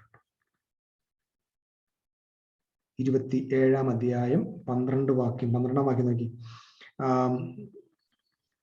അന്നാളിൽ യഹോവ നദി മുതൽ മിസ്രയീം തോട് വരെ കറ്റ മെതിക്കും. ഇസ്രായേൽ മക്കളെ നിങ്ങളെ ഓരോന്നായി പെറുക്കിയെടുക്കും. ഇവിടെ ഇരിക്കുന്നത് you shall be gathered one by one. ഈ കറ്റ മെതിക്കും, ഇത് നമ്മൾ ദൈവരാജ്യം എങ്ങനെയായിരിക്കും എന്നതിന് കൊടുത്തിരിക്കുന്ന ഉപമയ്ക്കകത്തുണ്ട്. ദൈവരാജ്യം വിത്ത് വിതയ്ക്കാൻ പുറപ്പെട്ട ഒരു മനുഷ്യന് അവൻ വിത്ത് വിതച്ചു. വിശ്രമിക്കുന്ന വേളയിൽ ശത്രു വന്ന് കള വിതച്ചു. അപ്പൊ കള വിതച്ചിട്ട് നമുക്ക് അങ്ങനെ ആ ഭാഗത്തേക്ക് ഒന്ന് പോകാം. കള വിതച്ചു കഴിഞ്ഞിട്ട് ഞാൻ പറഞ്ഞു പോകാം. കള 13-ാം അധ്യായത്തിലാണ്. കള വിതച്ചു കഴിഞ്ഞപ്പോൾ യജമാനനെ ഞങ്ങളത് പറിച്ചു കളഞ്ഞോട്ടെ എന്ന് പറയുന്നു. അല്ല, കൊയ്ത്തോളം വളരട്ടെ. കൊയ്യുന്ന വേളയിൽ ഞാൻ എൻ്റെ ദൂതന്മാരെ അയച്ച് ആദ്യം കളകളെ മൊത്തം പറിച്ചെടുത്ത് അറുത്തെടുത്ത് തീയിലിട്ട് ചുട്ടുകളയും. എന്നിട്ട് ഗോതമ്പിനെ മെതിച്ചിട്ട് ആ വിത്തിനെ എടുത്ത് കളപ്പുരി ശരി. ഇത് എപ്പോ സംഭവിക്കുന്നു ചോദിച്ചാൽ ഇത് ലോകാവസാനത്തിങ്കൽ സംഭവിക്കും. ലോകാവസാനത്തിൽ ആരെയാണ് ഇത് ഈ കൊയ്ത്തിന് വേണ്ടി കൊയ്ത്തിന് വേണ്ടി പോകുന്ന ആരാ? ഈ കൊയ്യുന്ന ആരാ പോകുന്നത്? ദൂതന്മാരെ അയക്കുന്നത്. എന്താ അവിടുത്തെ കൊയ്ത്ത്? നമുക്ക് ഇതൊക്കെ പറയുമ്പോൾ ഞാൻ മുമ്പ് പഠിപ്പിച്ച വാക്യങ്ങൾക്ക് ഓർമ്മ വരുന്നുണ്ടോ? ആദ്യ ഫലം ക്രിസ്തു, പിന്നെ ക്രിസ്തുവിനുള്ളവർ. 1 കൊരിന്ത്യർ ലേഖനം 15-ാം അധ്യായത്തിന്റെ 22 മുതലുള്ള വാക്യങ്ങൾ വായിക്കുക. ആദ്യ ഫലം ക്രിസ്തു. എന്തിനാ ഈ ആദ്യ ഫലം എന്ന് പറഞ്ഞാൽ? ഒരു കൊയ്ത്തിന്റെ ഫസ്റ്റ് ആദ്യ ഫലം, ആദ്യമായിട്ട് അറുത്തെടുക്കുന്നതാണ് ആദ്യം. അതാണ് ക്രിസ്തു. കൊയ്ത്ത് തുടങ്ങിയെന്നാണ്. പിന്നെ ബാക്കിയുള്ള ഹാർവസ്റ്റാണ്. ആ ഹാർവസ്റ്റിൽ ബാക്കിയുള്ളവരുടെ ഒപ്പം ആദ്യ ഫലം. ഇവിടെ അപ്പൊ നിങ്ങൾ മനസ്സിലാക്കേണ്ട കാര്യം എന്താ? മെതിക്കും മക്കളെ ഞാൻ നിങ്ങളെ ഓരോന്നിനെ പെറുക്കിയെടുക്കും എന്ന് പറയുമ്പോൾ എന്താ അതിന്റെ അർത്ഥം എന്താ? മരിച്ചവരുടെ ഉയർപ്പാണത്. It's talking about the resurrection. Gathering the saints means resurrecting the people. ആദ്യ ഫലം ക്രിസ്തു, പിന്നെ ക്രിസ്തുവിനുള്ളവർ. ഞാൻ മനസ്സിലാക്കുന്നത് ഞാൻ പറഞ്ഞു വരുന്നത്, അതായത് ആദ്യ ഫലം എന്ന് പറഞ്ഞാൽ ആദ്യത്തെ കറ്റയിലെ ആദ്യത്തെ കതിര് ക്രിസ്തുവാണ്. ബാക്കി പിന്നെ ക്രിസ്തുവിനുള്ളവരാണ്. അത് അവന്റെ വരവിങ്കൽ അങ്ങനെ എഴുതിയേക്കുന്നില്ലേ? അവൻ രണ്ടാമത് വരുമ്പോ, ആ രണ്ടാമത് വന്നപ്പോ, കാഹളധ്വനിയോടുകൂടെ വന്നപ്പോ, ദൂതന്മാരുമായി വന്നപ്പോ, പ്രധാന ദൂതന്റെ ശബ്ദത്തോടെ വന്നപ്പോ കളകളെ മൊത്തം മെതിച്ചിട്ട് അവൻ ഓരോന്നോരോന്നായി പെറുക്കി. He is gathering. That means resurrection of the saints. 13-ാം വാക്യത്തിൽ അന്നാളിൽ മഹാകാഹളം ഊതും. മഹാകാഹളം ഊതും എന്നാണ് ആ നാളിൽ? ഇസ്രായേലിനെ ശേഖരിക്കുന്ന നാളിൽ. കൃത്യമായി ഇസ്രായേലിനെ ശേഖരിക്കുന്ന നാളിൽ മഹാകാഹളം ഊതും.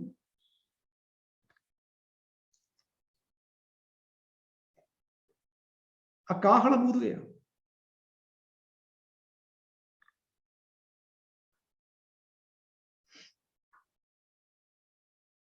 Praise the Lord. ഇനി ഈ അന്ത്യകാഹളം എപ്പോഴാണ് ഊതുന്നത് ഞാൻ മനസ്സിലാക്കിയത് ഈ ഭൂമിയുടെ അവസാനമൊന്നും അല്ല കേട്ടോ. കൃത്യമായിട്ട് നിങ്ങൾക്ക് മനസ്സിലായി ഞാൻ വിശ്വസിക്കുന്നു. വാസ്തവത്തിൽ അത് ഊതുന്നത് അവിടെ ദൈവത്തിന്റെ ജനതയുടെ റെസ്റ്റോറേഷന്റെ ടൈമിലാണ്. ഇനി ഞാൻ ഒരു പ്രധാന കാര്യം കൂടെ നിങ്ങളെ ഓർമ്മിപ്പിക്കാൻ ആഗ്രഹിക്കുക. ഒന്ന് പെട്ടെന്ന് പറഞ്ഞു പോകാം. നമ്മൾ കുറച്ച് കാര്യങ്ങൾ ക്രമമായിട്ട് പഠിക്കുന്നുണ്ടല്ലോ, അതിനോടുള്ള ബന്ധത്തിൽ തന്നെയാണ്. ഒന്ന് ശ്രദ്ധിക്കുക, the sounding of the great trumpet. ഇത് നിങ്ങളൊന്ന് നോട്ട് ചെയ്യാൻ പറ്റുമെങ്കിൽ നോട്ട് ചെയ്തു. Sounding of the great trumpet. ഈ വലിയ കാഹള ധ്വനിയുടെ ശബ്ദത്തിന്റെ സമയത്താണ്. എപ്പോഴാണത്? നിങ്ങളെ പെറുക്കിയെടുക്കുക, അതായത് ശേഖരിക്കുക. ദാറ്റ് ഈസ് എ റെസ്റ്റോറേഷൻ അല്ലെങ്കിൽ റീഗ്യാദറിംഗ് അല്ലെങ്കിൽ റിസറക്ഷൻ ഓഫ് ഇസ്രായേൽ. നമ്മളവിടെ വെച്ച കഥ വീണ്ടും തുടങ്ങാം. മനസ്സിലായി ഞാൻ പറഞ്ഞത്? അതായത് ഈ പ്രധാന ദൂതനായ മിഖായേലിന്റെ ആ ഗ്രേറ്റ് ട്രംപറ്റ്, വലിയ കാഹളധ്വനി, ആ വലിയ കാഹളധ്വനി എന്താ? റെസ്റ്റോറേഷന്റെ ടൈമാണ്. അത് നമ്മൾ യെശയ്യാവിന്റെ പ്രവചനം 17:13 പഠിച്ചു. Restoration, regathering. ആ റീഗ്യാദറിംഗിന് എന്താ പറയുക? Restoration of Israel, regathering of Israel അല്ലെങ്കിൽ റിസറക്ഷൻ ഓഫ് ഇസ്രായേൽ. ഇത് മൂന്നും ഒന്നാണ്. റീഗ്യാദറിംഗ്, റെസ്റ്റോറേഷൻ, റിസറക്ഷൻ, ഇത് മൂന്നും ഒന്ന് തന്നെയാണ്. Okay, listen. അപ്പൊ the restoration, regathering of Israel is also, നമ്മളെന്ത് പറഞ്ഞ, അതും എന്തുമായിട്ട് ബന്ധമുണ്ട്? ഹോശേയ പ്രവചനത്തിൽ പറഞ്ഞിരിക്കുന്ന വെഡിങ്ങുമായിട്ട് ബന്ധമുണ്ട്. പിടിയിട്ടതാണ് ഞാൻ പറഞ്ഞത്. അതായത് കാഹളധ്വനിക്കും റിസറക്ഷനുമായി ബന്ധമുണ്ട്. നമ്മൾ വായിച്ചു പഠിച്ചു. റീഗ്യാദറിംഗുമായി ബന്ധമുണ്ട്. ഈ റീഗ്യാദറിംഗിനും ഹോശേയ പ്രവചനത്തിൽ ഇസ്രായേലുമായുള്ള വെഡിങ്ങിനും ബന്ധമുണ്ട്.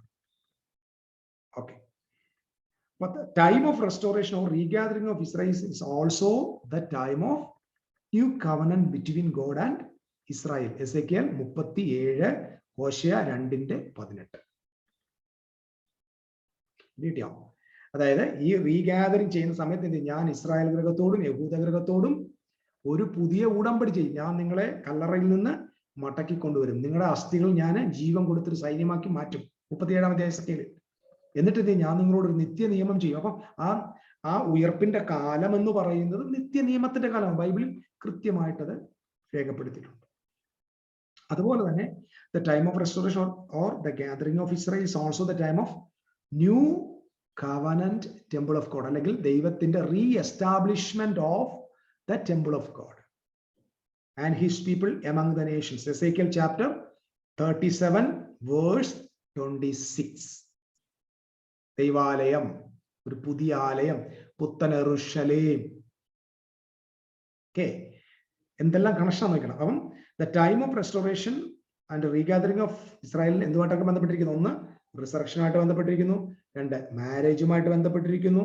3, ന്യൂ കവനന്റുമായിട്ട് ബന്ധപ്പെട്ടിരിക്കുന്നു. 4, ന്യൂ ടെമ്പിളുമായി ബന്ധപ്പെട്ടിരിക്കുന്നു, പുതിയ ആലയവുമായിട്ട് ബന്ധപ്പെട്ടിരിക്കുന്നു. ഓക്കെ, അതുപോലെ the regathering of Israel is a time of restoration of the earth. restoration of the earth അതെങ്ങനെയാണ്? അത് ഒരു സാൽവേഷൻ ആയിട്ട് നമുക്ക് കാണാൻ പറ്റും. ഞാൻ ആ വാക്യം നിങ്ങൾക്ക് വേണ്ടി വായിക്കാം. യെശയ്യാവ് 49-ന്റെ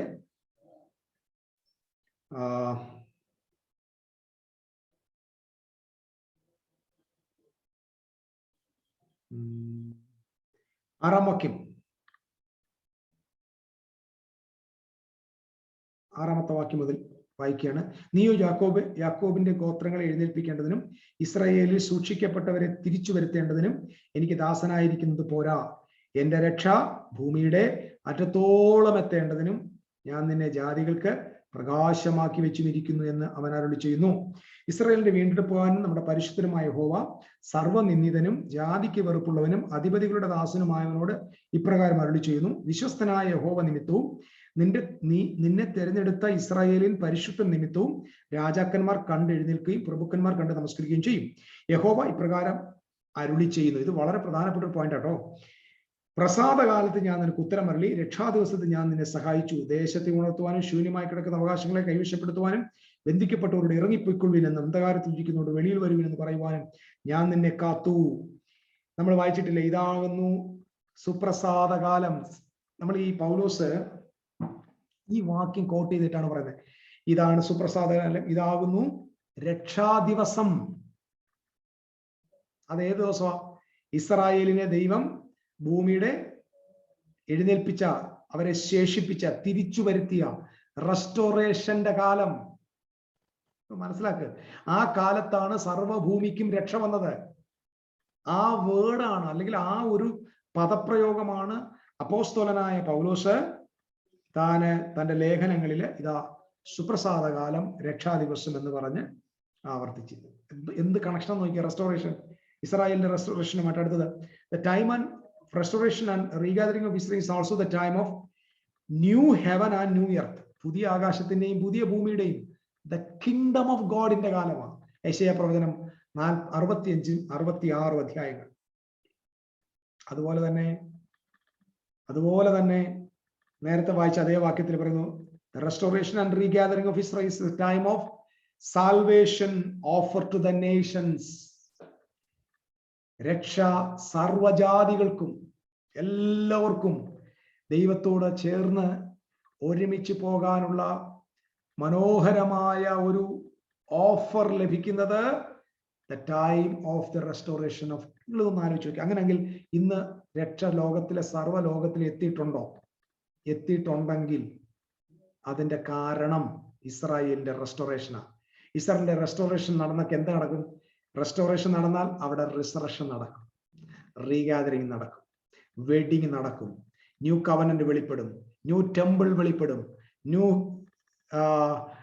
ടെമ്പിൾ വെളിപ്പെടും. അതുപോലെ തന്നെ ദൈവത്തിന്റെ സകല new heaven and new earth വെളിപ്പെടും. These all things are connected, brothers and sisters. So the trumpet of God is not a simple matter. Is a sound to redeem the people of Israel from the dust. അപ്പൊ കർത്താവ് ഗംഭീരനാഥനും പ്രധാന ദൂതന്റെ ശബ്ദം എന്ന് പറയുമ്പോൾ ആ പ്രധാന ദൂതൻ ആരുമായിട്ടാണ്? യഥാർത്ഥമായിട്ട് കണക്ട് ചെയ്തിരിക്കുന്നത് is connected to the people of Israel. Hallelujah. ഇസ്രായേലുമായിട്ടാണ് ഇതിനെ കണക്ട് ചെയ്തിരിക്കുന്നത്. ഒരുപാട് കാര്യങ്ങൾ ഇനിയും ഇതിനോടുള്ള ബന്ധത്തിൽ നമുക്ക് പറയാനുണ്ട്. നമുക്ക് യെശയ്യാവിന്റെ പ്രവചനത്തിൽ ഒരു വാക്യം ഞാൻ നിങ്ങൾക്ക് വേണ്ടി ഒന്നുകൂടെ വായിക്കാം. 26-ാം അധ്യായത്തിന്റെ 19-ാമത്തെ വാക്യം.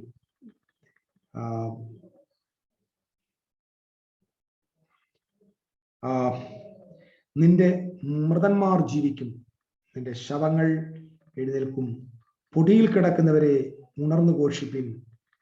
നിന്റെ മഞ്ഞ് പ്രഭാതത്തിലെ മഞ്ഞ് പോലെ ഇരിക്കുന്നു, ഭൂമി പ്രേതന്മാരെ പ്രസവിക്കുമല്ലോ. അത് കഴിഞ്ഞിട്ട് പറഞ്ഞു, എന്റെ ജനമേ വന്ന് നിന്റെ അറയിൽ കടന്ന് വാതിലടയ്ക്ക, ക്രോധം കടന്നു പോകുവോളം അല്പനേരത്തേക്ക് ഒളിച്ചിരിക്കുക. ഇത് നമ്മൾ കൊറോണ വന്നപ്പോൾ നമ്മുടെ ആളുകൾക്ക് പറഞ്ഞ മുന്നറിയിപ്പായിരുന്നു.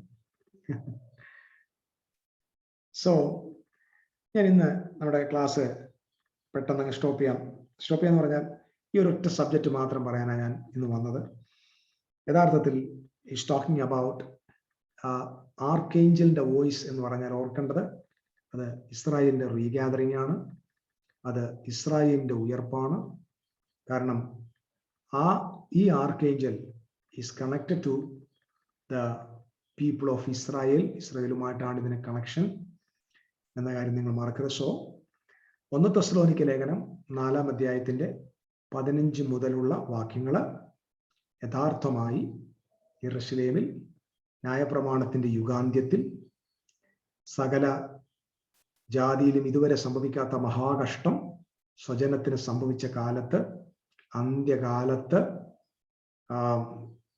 അതായത് AD 70 യെരൂശലേം നശിച്ചതിന്റെ അന്ന് വിശുദ്ധ ജനത്തിന്റെ ബലത്തെ തകർത്ത് കളഞ്ഞ ശേഷം ഇതൊക്കെയും നിവർത്തിയായി. So now we are not expecting that angels. ഒരു കൊച്ചു ചോദ്യം ഇപ്പൊ വരും, നമ്മൾ മരിച്ചാൽ എവിടെയാ? നല്ലൊരു ചോദ്യമാണ്. അതിന് ആൻസർ നമ്മൾ പോകുന്ന 1-2-3 ക്ലാസ്സുകളിലൂടെ ഞാൻ പറയും. നിങ്ങളതിൽ ഉത്സുകരായി വരുവാൻ ദൈവത്തിന്റെ പരിശുദ്ധാത്മാവ് നിങ്ങൾ എല്ലാവരെയും സഹായിക്കട്ടെ എന്ന് പ്രാർത്ഥിക്കുന്നു. ഇന്ന് കുറച്ച് നേരത്തെ നമുക്ക് നമ്മുടെ ക്ലാസ് ഒന്ന് വൈൻഡപ്പ് ചെയ്യാം. ദൈവം നമ്മെ അനുഗ്രഹിക്കട്ടെ. നാളെ ദൈവം അനുവദിക്കുന്ന പക്ഷം എടുക്കപ്പെടൽ എന്താണെന്നുള്ള ചിന്തയിലേക്ക്, ആ പഠനത്തിലേക്ക് ഒന്ന് പോകും.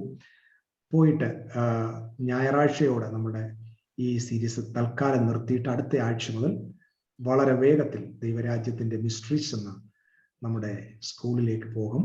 കർത്താവ് നിങ്ങളെല്ലാവരെയും അതിനായിട്ട് ഒരുക്കട്ടെ എന്ന് പ്രാർത്ഥിക്കുന്നു.